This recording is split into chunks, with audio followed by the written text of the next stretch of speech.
حضرت بعد الحادثه ب10 دقائق. جينا لقينا المركب غرقان فيها، نساله قالوا فيها حوالي 19 نفر 20 نفر.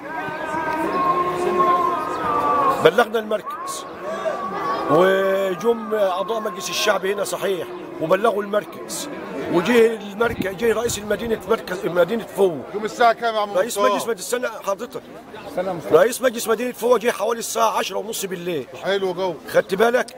ورئيس القريه جه بدري شويه. وعاوزين يا اخوانا ان اهالي سنديون طلعت حوالي 6 انفار بمجهودهم بمراكبهم، هم اللي طلعوهم بالصنار. وجم انهم يا اخوانا بلغوا الانقاذ، جابت الانقاذ، جابت الانقاذ حوالي الساعه 11 بالليل.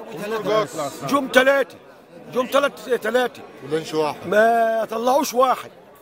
البلاد الجمهرة وبتاع اتكلموا، جابوا كمان 3 انفار طلعوا، بقوا يطلعوا كل ساعه واحد لغايه دلوقتي.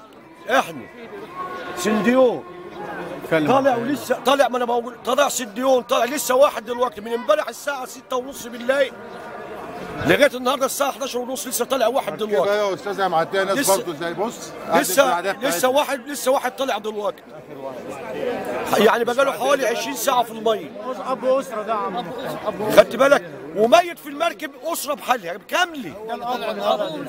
ابوهم لسه طالع دلوقتي، اسره بحالها من بيت واحد. 6 انفار ميتين في المركب، مركب صغيره تاخد 8 انفار فيها 20 نفر ولا 25 نفر، تنفع ازاي؟ مركب متهالكه. برضه يقول الغلطه علينا، احنا السبب، لان احنا اللي مهملين.